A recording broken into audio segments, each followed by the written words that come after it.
اٹک شہر صوبہ پنجاب کے شمال میں دریائے سندھ کے بائیں کنارے واقع ہے، جسے انگریز سامراج کے ایک افسر مسٹر کیمبل نے 1904 میں کیمبل پور کے نام سے آباد کیا تھا۔ تاہم شہر سے تھوڑے فاصلے پر اٹک اور چھوٹا اٹک کے نام سے ایک گاؤں پہلے سے ہی آباد تھا۔ دریائے سندھ پاکستان کے دو صوبے پنجاب اور خیبر پختونخوا کو اٹک کے مقام پر تقسیم کرتا ہے۔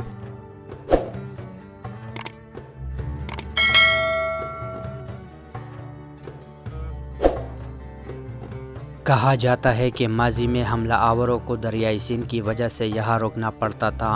مغل شہنشاہ اکبر نے اس علاقے کی دفاعی اہمیت کے پیش نظر 16ویں صدی میں جب قلعہ تعمیر کروایا تو اس کا نام اٹک قلعہ رکھا۔ یہ قلعہ دریائے سندھ کے کنارے راولپنڈی سے 58 میل اور پشاور سے جرنیلی سڑک پر 47 میل کی مسافت پر سطح سمندر سے بلند دو چٹانوں کمیلا اور جلیلہ کے درمیان واقع ہے۔ قلعہ کی چاروں اطراف سے بے شمار دشمن قبائل کے سکن کی وجہ سے دفاعی اعتبار سے اس مقام کی خاص اہمیت تھی۔ اس خالصتاً فوجی مقصد کے لیے تمام جنگی ہتھیاروں کے استعمال کو مد نظر رکھ کر تعمیر کیا گیا۔ اس وجہ سے اس میں 18 برج بنائے گئے جو تمام کے تمام سب گولائی میں ہیں۔ برجوں کی تعمیر مقامی چٹانوں پتھر سے کر کے ان پر چونے کی دبانت تہ کر چڑھائی کی گئی ہے۔ قلعے کے ایک برج کی بنیاد ازارہ دور اندوشی دریا میں رکھی گئی تاکہ اگر دشمن کے حملے کی وجہ سے قلعہ بند ہونا پڑے تو قلعے میں پانی کی محتاجی نہ ہو، کیونکہ پہاڑی علاقہ ہونے کی وجہ سے اس میں سوائے دریا کی پانی کی کنویں کا پانی حاصل ہونا ممکن نہ تھا۔ 4 صدیوں سے زائد عرصہ گزر جانے کے باوجود قلعہ کا برج آج بھی احتشام سے دریا میں موجود ہے اور اس طرح مضبوط ہے کہ گویا حال ہی میں تعمیر کیا گیا ہو۔ قلعہ اٹک کی تعمیر سے یہ علاقہ صدیوں شمالی حملہ آوروں کی یلغار سے محفوظ رہا۔ خواجہ شمس الدین خوفی کی زیر نگرانی اس قلعے کی تعمیر میں 2 سال 1581 تک 1583 کا عرصہ لگا۔ اٹک قلعہ مغل حکمرانوں کے مخصوص طرز تعمیر کا عکس ہے۔ قلعہ میں فن تعمیر کا بہترین نمونہ اس کی 4 دیواروں کی تعمیر ہے جو چاروں اطراف سے 1 میل طول ہے۔ قلعے کی برجوں کو آپس میں ملانے کے لیے دیوار کے ساتھ ساتھ ایک راہداری گیلری بھی تعمیر کی گئی ہے جس کے نیچے گارڈز کی لاتعداد کمرے ہیں۔ اس طرح کے کمرے میناروں کے نیچے بھی موجود ہے۔ راہداری حملہ آوروں سے بچانے کا ایک ٹھوس ذریعہ تھی جس کے زیادہ تر حصے کی چھت اور اخروٹ کی لکڑی سے بنی ہے، مگر ایک جگہ سنگ مرمر کی موٹی سلاب بھی بنائی گئی ہے۔ شمالی درمیانی راستے کے مینار کے اوپر دیوار سے دریائے سندھ کا مظاہرہ بخوبی ہوتا ہے اور اسی درمیانی راستے سے 4 دروازوں والا حصہ جو مینار کے سامنے ہے ایک چھجا سے آراستہ ہے، اور پورے قلعے میں یہی وہ عمارت ہے جو مخصوص رہائش کے لیے بنائی گئی ہے اور آج تک اس مقصد کے لیے استعمال ہو رہی ہے۔ قلعے میں 4 بڑے دروازے دہلی گیٹ، لاہوری گیٹ، کابلی گیٹ اور موری گیٹ ہے۔ ان داخلی دروازوں کی تعمیر میں سرخ پتھر استعمال کیا گیا ہے جبکہ قلعہ کا دیگر حصہ لاجوردری ٹائل سے بنایا گیا ہے۔ ان کی بلندی بالا دروازوں پر خوبصورت نقش کاری کی گئی ہے۔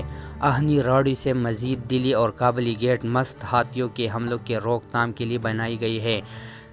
دہلی گیٹ کے پاس ایک بڑا گارڈ روم موجود ہے۔ قلعہ کے اندر داخلہ موری گیٹ راستے سے ہے جو پرانی جی ٹی روڈ کے عین سامنے واقع ہے۔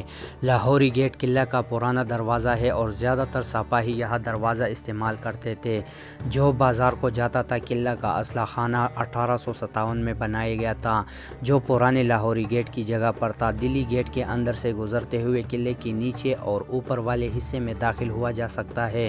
پرانا جی ٹی روڈ لاہوری گیٹ کے اندر سے گزر کر شہر کے بازار سے گزرتا ہوا کابلی گیٹ سے ملالی ٹولہ گیٹ کی طرف دریائے کے کنارے نکل جاتا تھا۔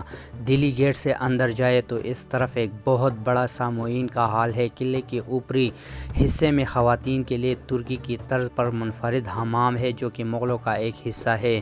حمام سے پہلے ایک داخلہ ہال اور چھوٹے چھوٹے کمرے ہیں۔ یہاں ستونوں کی خوبصورتی سے مزین کیا گیا ہے۔ داخلی ہال میں خواتین کے سردی اور گرمی کے لیے مخصوص کمرے ہیں جہاں وہ اپنی مرضی سے گرم یا ٹھنڈا پانی کا استعمال کرتی تھی۔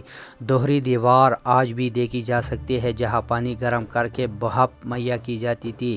اس حصے سے ایک خفیہ سرنگ لاہوری گیٹ کو جاتی ہے جو زیر زمین حال تک چلی جاتی ہے جہاں شاہی بیگمات آرام کرتی تھی۔ قلعے کے نچلے حصے میں روشنی کا نظام مہیا کیا گیا ہے۔ جنگی اہمیت اور حیت کے اعتبار سے ضلع اٹک کی خاص اہمیت ہے کہ انگریز سامراج نے اپنے توپ خانے کے لیے اٹک کو ہی چنا تھا۔ تقسیم ہند کے بعد اٹک قلعہ کو پاکستان آرمی کے 7ویں ڈویژن کا ہیڈ کوارٹر بنا دیا گیا۔ 1956 کے بعد قلعے کو special service group of Pakistan army SSG کے حوالے کر دیا گیا۔ یہاں ایک پرانی سرائے بھی ہے جو مغل بادشاہ جہانگیر کے عہد میں تعمیر کی گئی تھی۔